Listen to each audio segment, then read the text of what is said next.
Hello, fellow teachers. This is Mira from Effective English Teacher, and today I'm so excited to share 5 incredibly engaging flashcard games that you can use in your ESL classrooms. These games are perfect for young learners, especially those between the ages of 6 and 10.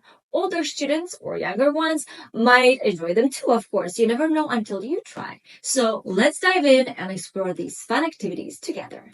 Game number 1 is called Slap the Flashcard. This game is my absolute favorite for introducing vocabulary because it's simple, it's physical, and it gets students engaged right away. Here's how it works. Imagine you're introducing a new word or phrase. In our case, ice cream. I like ice cream. You hold up the flashcard, say the phrase out loud, and lightly tap the card. Then you approach a student and have them repeat the phrase, I like ice cream. Once they've repeated it correctly, they get to slap the card, and that's it. Then you approach the other student and you repeat the process. There's just something about the slapping of the card that kids find irresistibly fun. You can mix it up too. Sometimes I'll let them tap the card with their elbow or even gently bump it with their head. Yes, they love it, but do it only if you know they can handle it responsibly.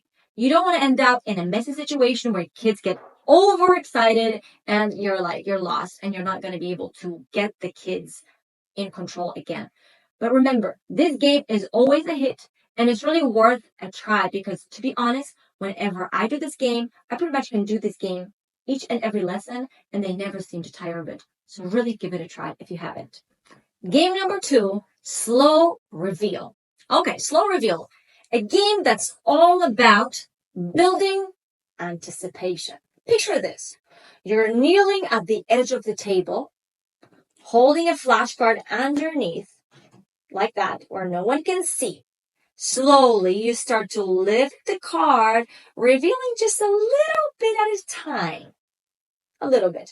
To add the suspense, you can hum or sing a fun tune. I like something like dum dum dum dum dum dum dum dum dum dum dum dum dum dum dum dum dum dum. Students love the tension, and as soon as they recognize the picture, do they recognize the picture? They shout out the answer. It's such a simple concept, and here it's gonna be, I like ice cream. This game really draws them in. Remember to keep the instructions clear, of course. Tell them to look and listen to avoid any sneaky peeking, okay? There might be a bit of a problem. Some of the students might want to look underneath the table, so make sure that the instructions are super clear. And if somebody does that, then they can get a little bit of a punishment, so they can be out of the game for 1 round, for example. But this game is amazing for drilling. It's not good for intros, and it's good for reviewing vocabulary and sentence structures. Game number 3, Who Has Got? This is a great game for revising and practicing vocabulary and forming questions. Okay, so for this game, you need 2 sets of matching flashcards. Lay out the one set on the table face up or on the floor, depends how you want to play this, and you have to keep the other set with you. You ask one student to sit beside you, okay, and you ask the other students to close their eyes and turn around. If you have blindfolds, they can always put the blindfolds on. Okay, so the person that is sitting beside you now has to pick one of the flashcards from the set you're holding. So let's say they pick a carrot and then they hide it, so the other students do not know what has been picked. So now these other students open their eyes or take their blindfolds off, and now they have to guess which card has been picked. And they are going to do that by asking questions like, have you got? And then pointing to the vegetable, one of the vegetables on the table or on the floor. So it is possible that your students will not be able to form the question yet. So what you do is you just help them do that. You model that question. So let's say student number 1 thinks that the picker picked a cabbage. Okay, so you help them say it. Have you got cabbage? So then the student repeats after you. Have you got cabbage? So then the picker has to answer. Once again, you may end up in a situation where the picker will only be able to say yes or no, but you want them to use full sentence. So you can help them form it. So in that case, Was this cabbage? No, it's a carrot, right? So they're going to say no. So this person has to say, no, I haven't got cabbage.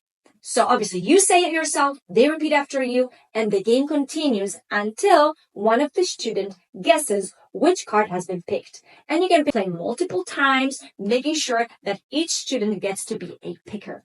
And honestly, my students love this game so much. There's something about like not knowing what the others picked. There's this little bit of a mystery. They just love it a lot. You have to give it a try. Game number 4, under, over. This game is amazing for intros, definitely, and for drilling. It's amazing. For revising, not really sure. But for drilling and for introducing, it's the best. Okay, so the way you do this is you ask your students to line up one behind the other. Okay, and then you stand in here in front. Okay, and then you introduce the vocab. I am angry. Okay, in this case, I am angry. Okay, so the first student standing in the line takes this and says, I am angry. So they basically repeat what you said. And then they either pass it over to another student or they pass it under to another student. So we play like this. I'm just going to replay. So teacher, I am angry. Student number 1, I am angry. Over. So then student number 2 takes it and goes, I am angry. Under. So then student number 3, I am angry. Over. Student number 4, I am angry. Under. And it goes on and on like this with the rest of the vocab. Sad, happy, surprised, and all that stuff. It's really amazing because the number of times the students have to repeat that is huge. That's one. And second, everybody gets to repeat. That's this. And obviously it's fun because it's a movement game and kids really love movement.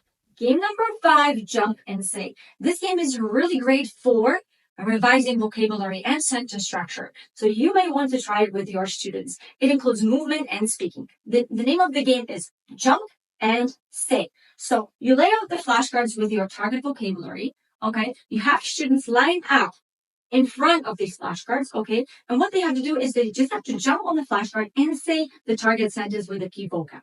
Okay, I'm just going to show you how it works with these flashcards. So, she is making a snowman. They are playing board games. She is reading a book, and he is drinking hot chocolate. Okay, that way, you will make sure to see if your students have mastered what you've been practicing. This game is amazing. Kids love it, and you really have to try it.